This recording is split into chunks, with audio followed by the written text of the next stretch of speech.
Fala-se muito que o jejum reduz a inflamação, melhora o metabolismo e até limpa o corpo, que ele ativa a famosa autofagia. Mas será que é tão simples assim? A pergunta que a gente deveria fazer não é se o jejum é bom ou ruim. A pergunta correta é: para qual tipo de corpo e metabolismo esse jejum está sendo aplicado? Muita gente acredita que o jejum constrói uma boa saúde metabólica. Mas e se eu te disser que a ordem é exatamente o contrário? É a boa saúde metabólica que permite que o jejum aconteça sem custo para o seu corpo. Quando a gente inverte essa lógica, o que deveria ser uma estratégia de saúde acaba se tornando um grande estresse fisiológico. Quer entender como isso funciona e qual o verdadeiro papel do jejum? Fica comigo até o final. Primeiro, vamos definir o que é ter saúde metabólica na prática. Não é só sobre peso ou açúcar no sangue. Ter saúde metabólica significa que o seu corpo é capaz de fazer 4 coisas muito bem. Primeiro, produzir energia com eficiência. Segundo, alternar entre o uso de glicose e gordura como combustível sem nenhum esforço. Terceiro, reparar seus tecidos de forma contínua. E quarto, responder a um estresse sem entrar imediatamente em modo de sobrevivência. Tudo isso só acontece quando o trabalho interno do seu corpo, o trabalho de manutenção e reparo, está sendo feito sem parar 24 horas por dia. Para que esse trabalho aconteça, o seu corpo precisa de uma equipe de trabalhadores muito bem organizada. Pense no seu corpo como uma grande obra, uma construção que nunca para. Para que tudo funcione, você precisa dos trabalhadores certos. Quem são eles? Primeiro, os aminoácidos, como a leucina, a glicina e a glutamina. Eles são os tijolos, constroem nossas proteínas, enzimas, tecidos e até os receptores nas células. Sem eles, não tem estrutura. Depois, vem a glicose. Ela é energia imediata para aquelas células que não podem parar nunca, como as do nosso cérebro e do nosso sistema imune. Em seguida, temos os ácidos graxos estruturais, que formam as paredes das nossas células, as membranas, e participam da comunicação celular. Aí entram as vitaminas e os minerais, como zinco, magnésio, ferro, selênio e o complexo B. Eles são os mestres de obra, os cofatores que garantem que todas as reações químicas aconteçam no tempo certo. E quem coordena tudo isso? Os hormônios, como a insulina, o cortisol e os hormônios da tireoide. Eles são os gerentes do projeto, decidindo quando cada trabalhador entra ou sai de cena. E, finalmente, temos as mitocôndrias, as usinas de energia que convertem todos esses materiais em energia utilizável. Se faltar qualquer membro dessa equipe, a obra para o trabalho simplesmente não acontece. É exatamente aí que nasce a inflamação metabólica crônica. Muita gente acha que inflamação vem de comer demais, de excesso. Mas, na verdade, ela surge de uma carência. A inflamação metabólica acontece quando existe um microdano contínuo nos tecidos. O corpo até tenta iniciar o reparo, mas ele não consegue concluir a reconstrução. É como começar a consertar uma parede, mas faltar cimento e tijolo para terminar. A obra fica inacabada. O corpo, então, mantém o sinal de alerta ligado, mantém a inflamação ativa, não porque ele errou, mas porque está faltando material e trabalhadores para finalizar o serviço. E o que geralmente está faltando na maioria das pessoas com problemas metabólicos? Basicamente, 3 coisas.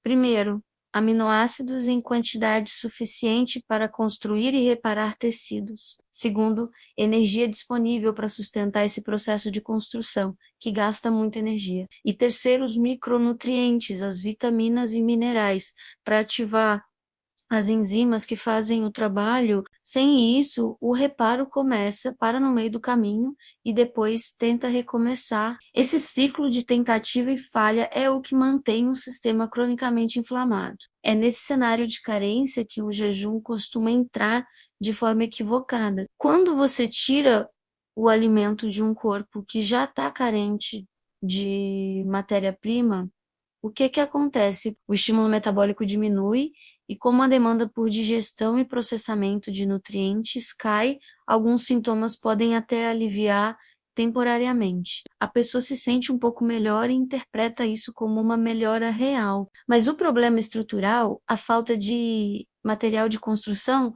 continua ali escondido. Com a fome real batendo, o corpo não tem escolha. Ele precisa de energia e matéria-prima de algum lugar. E aí ele ativa o plano de emergência. O cortisol, nosso hormônio do estresse, sobe, o fígado começa a produzir glicose a partir de outras fontes, né? Um processo chamado gliconeogênese, e o corpo começa a mobilizar suas reservas, o que pode incluir a quebra de proteína dos seus próprios músculos para obter aminoácidos. Nesse momento, seu corpo não está em um modo de cura profundo. Ele entrou em modo de sobrevivência. Ele está canibalizando a si mesmo para se manter vivo.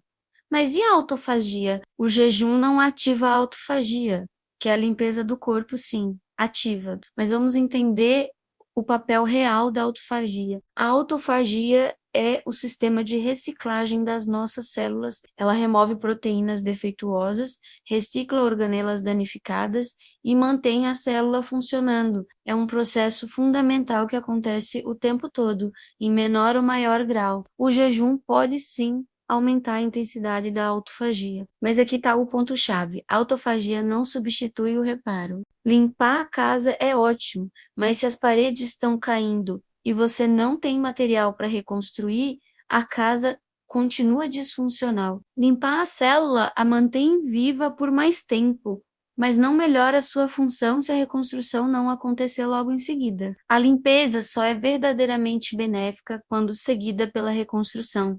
Então, quando o jejum pode realmente trazer benefícios? O jejum é uma ferramenta poderosa, mas apenas quando aplicada no contexto certo. Ele brilha quando o corpo já está bem reparado, ou seja, quando os trabalhadores aminoácidos, vitaminas, minerais estão disponíveis em abundância, quando a sinalização hormonal está afinada, quando as reservas de energia do corpo estão íntegras e quando o custo de manutenção diário já é baixo. Em um corpo assim bem nutrido e funcional, a fome demora mais a aparecer. E isso não acontece por força de vontade ou resistência, mas simplesmente porque não existe uma urgência metabólica. O corpo não está desesperado por matéria-prima. Durante esse intervalo natural sem fome, que surge espontaneamente, a mágica acontece. A glicemia se mantém estável, o corpo queima gordura como fonte de energia sem estresse.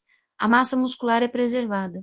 A insulina não precisa ficar subindo a todo momento e o cortisol permanece baixo. Aqui, o metabolismo é flexível, ele não está sendo pressionado. Nesse cenário ideal, o jejum espontâneo, aquele que acontece naturalmente, pode sim reduzir a sobrecarga digestiva, diminuir a inflamação que ocorre após as refeições e melhorar a eficiência das mitocôndrias. Aqui a autofagia acontece de forma segura e eficiente, porque o corpo tem recursos para reconstruir logo depois. O jejum não está curando nada, ele está apenas otimizando um sistema que já funciona bem. Agora, por que isso não acontece em um corpo carente? Em um corpo que está mal reparado, com falta de nutrientes, a história é completamente diferente. A fome aparece cedo e com força. Tentar forçar um jejum exige um esforço enorme e o estresse sobe rapidamente. O mesmo período de 12 ou 14 horas sem comer, que é tranquilo